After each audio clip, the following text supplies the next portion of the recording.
Saúde Mental, com o psicólogo clínico Cláudio Márcio Salviano. Salviano conosco, ele que é psicólogo clínico e palestrante. Seja muito bem-vindo, Salviano. Boa tarde para você, tudo bem? Tudo bem, muito obrigado a vocês da Rádio Auriverde e a todos os nossos ouvintes. Salviano, hoje nós vamos falar sobre as implicações de saúde mental nas gerações. Já começo perguntando para você, o que caracteriza cada geração e como isso afeta o desenvolvimento psicológico de uma criança hoje em dia, Salviano? Olha, é muito bom nós falarmos aí sobre esse impacto psicológico, né, na sociedade, na formação humana. E para isso a gente precisa entender um pouco dessa questão das gerações, né? As gerações, elas são marcadas por várias coisas, por valores, por tecnologia, pelo modo de viver, né, específico de cada um.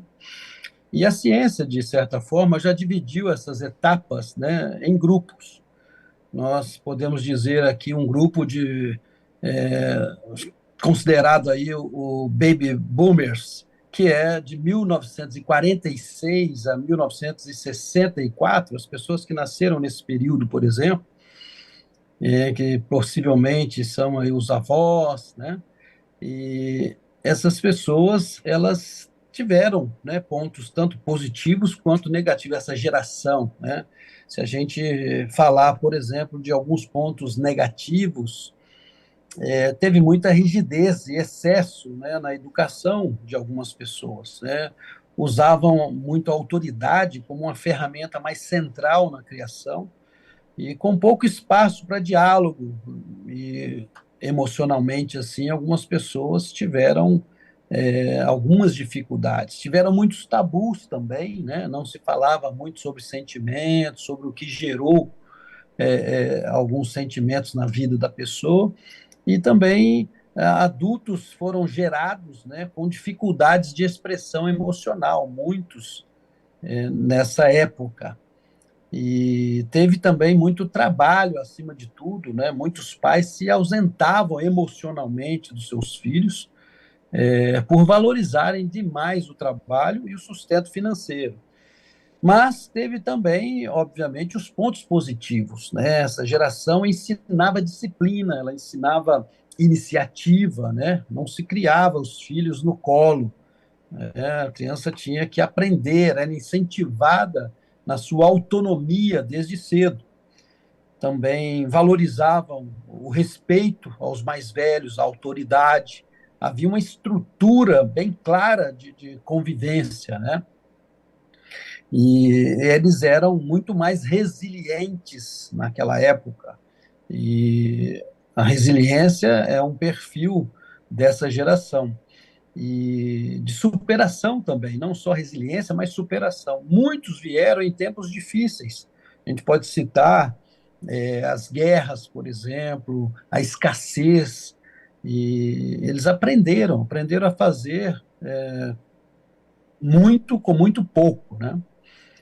E depois a gente fala da geração X, né? Que aí entre 1965, 1980, essa geração, ela também veio com suas características positivas e negativas. Se a gente começar falando dos negativos, aí a criação de filhos sozinho, por exemplo, muitos foram criados, né, em casa, né, os filhos da chave, que ficavam em casa sozinhos após a escola, por exemplo, e eles ficavam sem supervisão emocional, não havia essa supervisão. E houve também muita desvalorização da saúde mental, priorizava o sucesso, a produtividade e a estabilidade financeira, mas a terapia, por exemplo, a psicologia, era um tabu. Então, isso e outras coisas eram um tabu também nessa época. Então, tinha esse ponto que eu vejo como negativo. E iniciou, né, assim, um movimento naquela época de muita liberdade, uma liberdade equivocada, né, muita droga, rock, droga, sexo e rock and roll, né? Infelizmente, muitos levaram para a libertinagem e não para a liberdade. Mas é uma época que nós temos assim muito ponto positivo também, né? As pessoas tinham ou tem, né? Essa geração teve e está tendo, provando isso, uma sensação e um poder de adaptabilidade muito grande. Aprenderam a conviver com a questão analógica e a digital. Então, se esforçaram para sair do analógico e vir para o digital. E mudaram mesmo em situações de escassez. Isso é muito louvável. Houve uma valorização do esforço próprio, né, crescente, né, onde acreditava-se no sucesso, mas não um sucesso que não era fruto de um trabalho duro, né, um sucesso que não era uma questão de sorte. Então, a questão da meritocracia, né, era muito reforçada. A pessoa precisava conquistar aquilo que ela estava em busca. Então, formaram assim, muitos pais mais presentes também, que começaram a rever os modelos rígidos dos seus pais e tentaram ouvir mais seus filhos, tentaram ter uma iniciativa de atenção maior, né? E aí buscaram, né? Não digo que a solução total é ajuda terapêutica, mas muitos buscaram ajuda terapêutica para os seus dilemas. E aí a gente entra, né, em 1981 a 1996, a geração Y. Essa geração ela já veio mais fragilizada emocionalmente diante das frustrações, eram pessoas que se demonstravam frágeis frente à frustração. Muitos não toleram crítica ou dificuldades mínimas, né? Superdimensionam o sofrimento. A verdade é essa assim, negativa dessa fase, dessa geração Y. E eles têm uma certa dependência prolongada dos pais. Há casos, né, de adultos dessa geração que estão indo à entrevista de emprego com os pais, acompanhado de pai e mãe no RH, né? E também existe a idealização do sucesso instantâneo, né? Vou me tornar um influencer da noite para o dia nas redes sociais, né? Trouxe então nessa geração Y uma ilusão de que é possível vencer rápido e sem esforço. Então esse é um ponto bem negativo, mas também houve uma certa consciência, né? De um ponto positivo que podemos citar, uma certa consciência em algumas áreas, né? Foram os primeiros a falar abertamente sobre ansiedade, sobre depressão, sobre TDAH, e deu-se nome a algumas psicopatologias e as pessoas começaram a buscar ajuda, né? Ter acesso a uma qualidade de vida, eles não querem só ganhar o dinheiro também, querem ter essa questão da qualidade de vida. E a tecnologia, obviamente, são todos bem hábeis na tecnologia e são impulsionados assim pela era digital, né? Então, eles têm grande capacidade de aprender essas coisas novas, e essa é a geração Y, é um ponto positivo. Se nós falarmos da geração Z, né, que aí a gente entra em 1997 a 2012, nós vemos que são pessoas que são conectadas, mas são solitárias, né? Tem muitos contatos, mas poucos vínculos reais. Também com baixa tolerância à frustração e que querem tudo muito rapidamente, né? Sem paciência alguma pelo processo, né? Me vem à mente um filósofo que dizia sobre o processo da despamonhalização, né? Que é o ato de fazer pamonha, ou seja, nada que tenha durabilidade. Infelizmente, essa geração não tem paciência para processos longos, não querem ter diálogos extensos, querem resolver rápido. E também há uma certa ansiedade epidêmica, né? São todos muito ansiosos e é uma geração com maior índice de transtorno de ansiedade, diga-se de passagem, né, que isso é uma pesquisa, e também transtorno de autoimagem. São pessoas que sofrem de dismorfismo, né, não estão satisfeitas com o seu corpo, não estão satisfeitas com o seu gênero, não estão satisfeitas com nada. Então, existe uma insatisfação enorme com a vida. Podemos falar pontos positivos? Sim, podem ser pessoas até mais inclusivas, em alguns aspectos, até mais empáticos com outras pessoas. Eles têm certa adaptabilidade também na questão da tecnologia, aprendem muito mais rapidamente essas questões com vídeos, com tutoriais, né, e entrevistas. E são pessoas questionadoras, né? Querem questionar os porquês das coisas, mesmo que, infelizmente, às vezes sem muita base, mas são questionadores. E aí a gente chega na última, né? Que é a geração alfa, que 2013 para cá, né? Quem está aí em formação está nessa fase. E a gente pode dizer que houveram muitas exposições à tela dessa geração. São pessoas extremamente estimuladas no âmbito digital, né? Elas correm o risco de ter atraso no desenvolvimento da linguagem e da empatia, né? A parte cognitiva é afetada. E menor contato com a natureza, são pessoas que vivem, né, assim, sem valorizar muito o ar livre, né? Isso pode afetar também essa questão do equilíbrio emocional e até o equilíbrio motor, porque não saem de casa, né? São educados de maneira permissiva, em excesso. Muitos pais têm medo de se frustrar, né, e frustrar os filhos, e assim eles não preparam para a realidade. Se a gente for falar de questões aí positivas, eles crescem, né, desde cedo, sabendo o que as coisas que, como ansiedade, depressão, respeito, eles sabem, né? Tem toda a parte teórica, né? Pais estão mais atentos, né, afetivamente falando, têm acesso a mais informações, não podemos negar isso, têm acesso a conhecimento global, né, desde cedo. Se não forem parciais, né, eles podem ter boas posturas como cidadãos e fazer boas escolhas. Então, cada geração ela foi influenciada por outra geração, né? E o mundo é assim, e há uma influência nesse mundo que só cresce, né?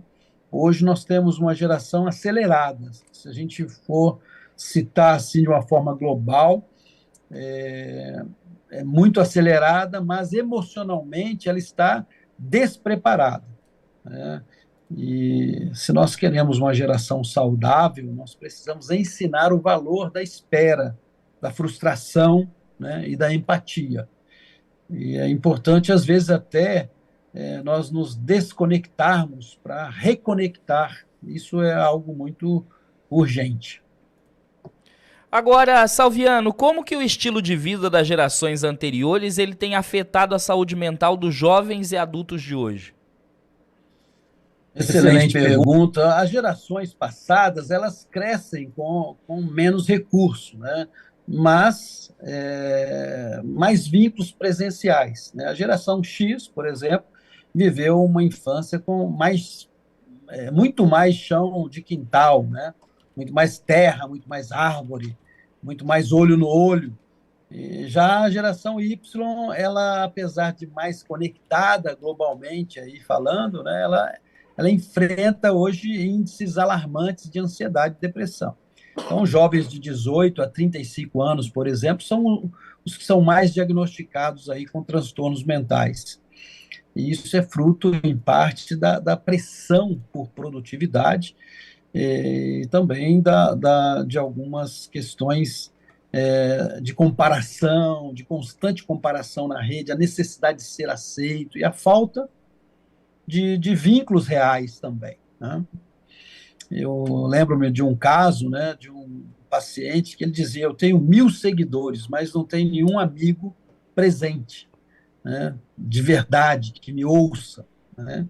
Isso é muito profundo. A carência afetiva ela é mascarada por curtidas, né? Mascaradas muitas vezes aí por afetos que viraram mais likes, mais notificações, né? Não que devemos sair totalmente daquilo que é a realidade, mas não é viver nisso, né? Precisamos resgatar o sentido de comunidade, de vínculos humanos mais profundos e saber que o toque cura, a presença acalma e a escuta transforma. Agora, Salviano, para a gente encerrar esse papo, como que os idosos, né, os baby boomers, eles estão sendo tratados pelas novas gerações e o que isso revela sobre a nossa saúde emocional coletiva, Salviano? Infelizmente, nós vivemos uma crise de valores. As gerações mais experientes, né, elas carregam aí sabedoria e histórias de superação, mas muitas vezes são deixadas de lado, né? Existem estudos que mostram o isolamento social em idosos, por exemplo, eles aumentam aí o risco de demência em 60%, né? Isso é um estudo de Harvard, né? Universidade de Harvard de 2001, por exemplo. Então, essa questão é muito séria. Na psicologia, nós chamamos isso de inversão geracional de vínculos. Inversão geracional de vínculos. Quando o novo despreza o antigo e perde a sua raiz. Ele não pensa assim, olha, eu vim de lá, né? Infelizmente, há um desprezo. Atendi um senhor que me chamou muita atenção, que ele disse assim que eu não existo, uma das frases, né? Eu não existo, ninguém me vê, nem mesmo meus netos me olham nos olhos. Então, quer dizer, isso não é só sobre velhice, isso é sobre desumanização, é uma coisa muito mais séria, né? Então, uma geração só será, podemos dizer assim, forte se aprender a honrar a geração anterior, se aprender a honrar essa geração que veio primeiro, que abriu o caminho, né? Ouvir o idoso é colher sabedoria, é sentir-se no futuro, é como se vê no espelho, né? E cada geração ela carrega suas dores, suas dádivas, suas dores. Quando aprendemos a ouvir, né, a acolher e a ensinar com amor, nós formamos não apenas adultos saudáveis, mas uma sociedade mais justa, né, sensível, mentalmente forte. É interessante nós falarmos isso, porque eu sou suspeito de falar, mas a saúde mental, né, se a mente estiver bem, se nós, né, você ouvinte, se você quer mudar o mundo, comece a honrar quem veio antes de você, cuidar, né, de quem está agora se preparando aí para dar adeus a essa vida, precisa ser cuidado. A saúde de uma geração começa em casa, ela passa pela escola, né, mas ela se completa verdadeiramente no amor, né, no amor por essas pessoas. Nós podemos ter fé, podemos ter esperança de um mundo melhor, mas se nós não tivermos amor, de nada adianta. Não digo que um amor platônico, né, que apoia o desrespeito, apoia algumas atrocidades, mas é um amor que une vidas e une gerações. Muito bem. Cláudio Márcio Salviano, psicólogo clínico e palestrante conosco aqui na programação da Auriverde. Salviano, que boa aula hoje, nesta segunda-feira, hein? Para as pessoas que quiserem encontrá-lo nas redes sociais, como é que faz, Salviano? Psicólogo _online é o meu Instagram e também estou no YouTube, só procurar Cláudio Salviano, psicólogo, palestrante, me acham no YouTube. Muito bem, um abraço para você, Salviano, até mais. Até mais, um abraço a todos. Valeu. 3h26. Saúde mental, com o psicólogo clínico Cláudio Márcio Salviano.